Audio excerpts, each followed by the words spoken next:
If Sidney Carton ever shone anywhere, he certainly never shone in the house of Dr. Manette. He had been there often, during a whole year, and had always been the same moody and morose lounger there. When he cared to talk, he talked well, but the cloud of caring for nothing, which overshadowed him with such a fatal darkness, was very rarely pierced by the light within him. And yet he did care something for the streets that environed that house, and for the senseless stones that made their pavements. Many a night he vaguely and unhappily wandered there, when wine had brought no transitory gladness to him. Many a dreary daybreak revealed his solitary figure lingering there, and still lingering there when the first beams of the sun brought into strong relief removed beauties of architecture in spires of churches and lofty buildings, as perhaps the quiet time brought some sense of better things, else forgotten and unattainable, into his mind. Of late, the neglected bed in the Temple Court had known him more scantily than ever, and often when he had thrown himself upon it no longer than a few minutes, he had got up again, and haunted that neighborhood. On a day in August, when Mr. Stryver, after notifying to his jackal that he had thought better of that marrying matter, had carried his delicacy into Devonshire, and when the sight and scent of flowers in the city streets had some waifs of goodness in them for the worst, of health for the sickliest, and of youth for the oldest, Sidney's feet still trod those stones. From being irresolute and purposeless, his feet became animated by an intention, and, in the working out of that intention, they took him to the doctor's door. He was shown upstairs, and found Lucy at her work, alone. She had never been quite at her ease with him, and received him with some little embarrassment as he seated himself near her table. But, looking up at his face in the interchange of the first few commonplaces, she observed a change in it. "I fear you are not well, Mr. Carton." "No.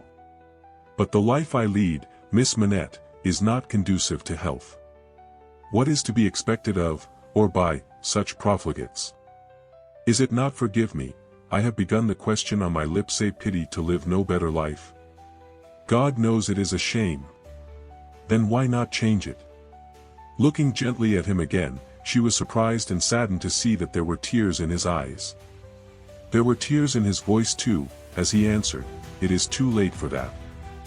I shall never be better than I am. I shall sink lower, and be worse." He leaned an elbow on her table, and covered his eyes with his hand. The table trembled in the silence that followed. She had never seen him softened, and was much distressed. He knew her to be so, without looking at her, and said, "Pray forgive me, Miss Manette. I break down before the knowledge of what I want to say to you. Will you hear me?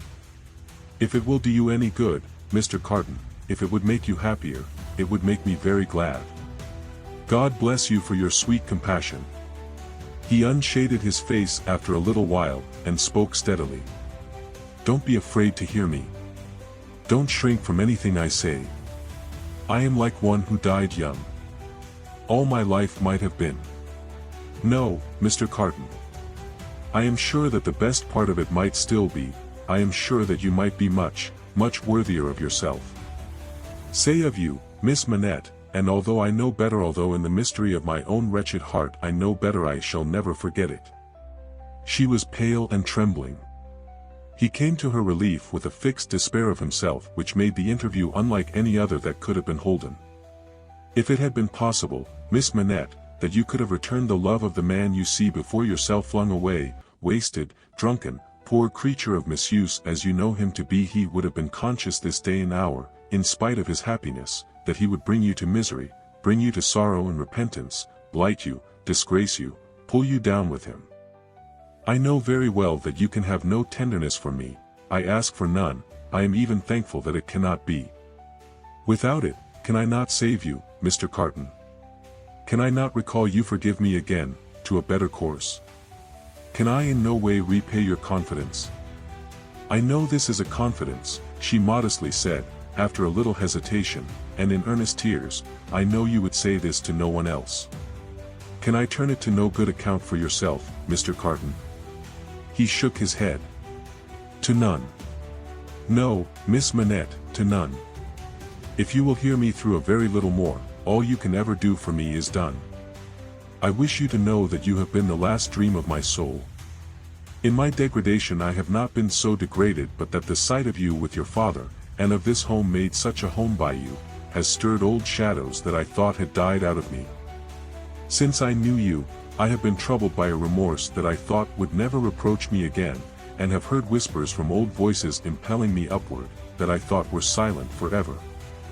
I have had unformed ideas of striving afresh, beginning anew, shaking off sloth and sensuality, and fighting out the abandoned fight.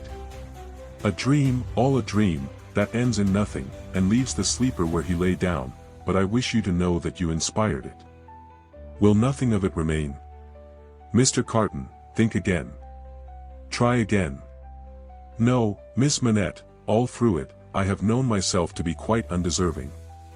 And yet I have had the weakness, and have still the weakness, to wish you to know with what a sudden mastery you kindled me, heap of ashes that I am, into fire, a fire, however, inseparable in its nature from myself, quickening nothing, lighting nothing, doing no service, idly burning away. Since it is my misfortune, Mr. Carton, to have made you more unhappy than you were before you knew me, don't say that, Miss Manette, for you would have reclaimed me, if anything could. You will not be the cause of my becoming worse. Since the state of your mind that you describe, is, at all events, attributable to some influence of mine, this is what I mean, if I can make it plain, can I use no influence to serve you? Have I no power for good, with you, at all? The utmost good that I am capable of now, Miss Manette, I have come here to realize. Let me carry through the rest of my misdirected life, the remembrance that I opened my heart to you, last of all the world, and that there was something left in me at this time which you could deplore and pity. Which I entreated you to believe, again and again, most fervently, with all my heart, was capable of better things, Mr. Carton. Entreat me to believe it no more, Miss Manette. I have proved myself, and I know better. I distress you, I draw fast to an end. Will you let me believe, when I recall this day, that the last confidence of my life was reposed in your pure and innocent breast, and that it lies there alone, and will be shared by no one? If that will be a consolation to you, yes. Not even by the dearest one ever to be known to you. Mr. Carton, she answered, after an agitated pause, the secret is yours, not mine, and I promise to respect it. Thank you. And again, God bless you. He put her hand to his lips, and moved towards the door. Be under no apprehension, Miss Manette, of my ever resuming this conversation by so much as a passing word. I will never refer to it again. If I were dead, that could not be surer than it is henceforth. In the hour of my death, I shall hold sacred the one good remembrance, and shall thank and bless you for it, that my last avowal of myself was made to you, and that my name, and faults, and miseries were gently carried in your heart. May it otherwise be light and happy. He was so unlike what he had ever shown himself to be, and it was so sad to think how much he had thrown away, and how much he every day kept down and perverted, that Lucy Manette wept mournfully for him as he stood looking back at her. Be comforted, he said, I am not worth such feeling, Miss Manette. An hour or two hence, and the low companions and low habits that I scorn but yield to, will render me less worth such tears as those, than any wretch who creeps along the streets. Be comforted. But, within myself, I shall always be, towards you, what I am now, though outwardly I shall be what you have heretofore seen me. The last supplication but one I make to you, is, that you will believe this of me.